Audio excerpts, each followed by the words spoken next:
It's abundance and gratitude to all. Now, I'm going to play a video right here, and I really want you to pay attention to this.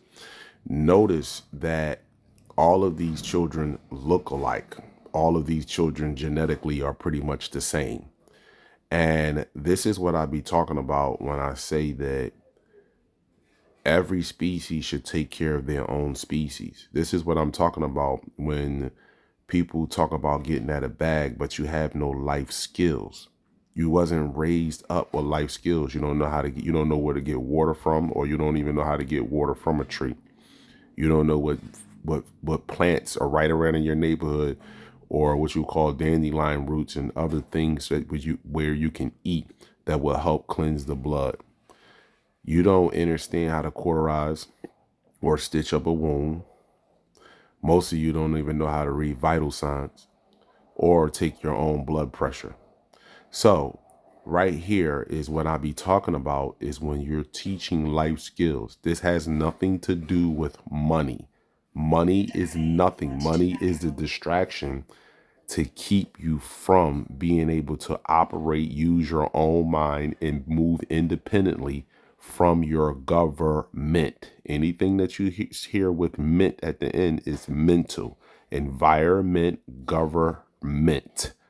That tells you that you don't have the mental capacity to maintain or run your own life.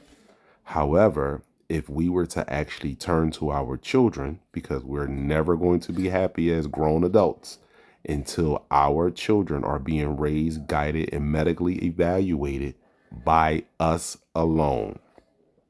This is how you break generational curses. See, you can get, it's a message in everything. So some people will get on here because they're so hated and filled with so much rage that they would say, why would you use the complex cell as an example on how what we should be doing with our children? Because all races of people got their way of living from us. This is what you don't understand. All of them got their way of living from us for the most part. Did you know there's a kindergarten in China that's nothing like the typical play and rest setup here? Kids as young as 3 and 4 handle tasks you'd expect from adults. They wash clothes, cook meals, and even clean up after themselves. Each child has their own mini outdoor stove, just their size, where they prepare their daily food afterward.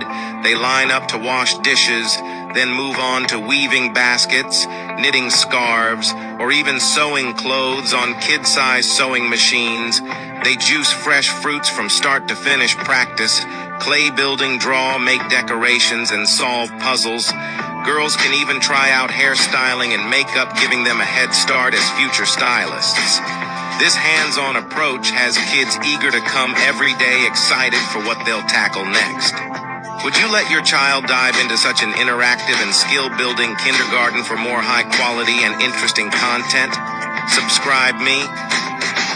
Did you know there's a kindergarten? The only thing we involve our children in is basketball, football, everything that has nothing to do with life skills. All of that is for you to be a clown for the show. That's it. To entertain your masters. This right here breeds self-sufficient, and it breeds teamwork. You see, if you was to install this in your children at a younger age, it becomes second nature to them as they get older. You see, but now we have to go back. This is where I go back and I say, who's teaching so-called black children? Whose responsibility is that to medically evaluate and psychologically educate black children? What are we being motivated and convinced to do with our children? That's a great question to ask. And who's responsible for that? I will always hear crickets, and I will always hear people try to push the blame and try to say we're both responsible for it. I got this. I hear you with all that.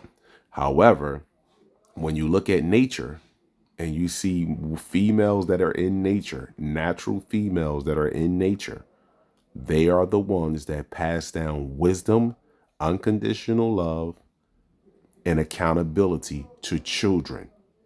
They are the ones that pass that down. They do not depend on the father to do that. They do that on their own, because children at birth, and they know this, when a child is born, a child does not look for its father. The child looks directly for its mother. And this is why it's innate in black men, when the mother goes to make a decision with the child, we don't say anything. We just be like, okay, well, she knows best.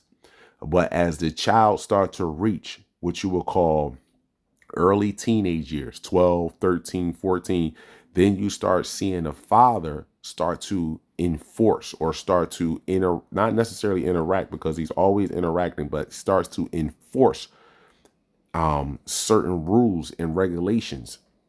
But as the child is growing up, you will hear the father barely say anything when it comes to the mother and the child. So who's responsible for this right here? In the black community. And whatever you want to say, you can get mad and you can continue to believe in a man God. But every man has a navel, and even God has a navel, which means a woman preceded him. So if God is a man, who was the person that birthed him? That's the question, which is a female. So biologically, women come before men. And more importantly, that doesn't even make any sense. Before I'm a man, I'm a boy. Before I'm a boy, I'm a small fucking infant, and then I'm an embryo before that. So how is that? How did a man that just automatically just popped up?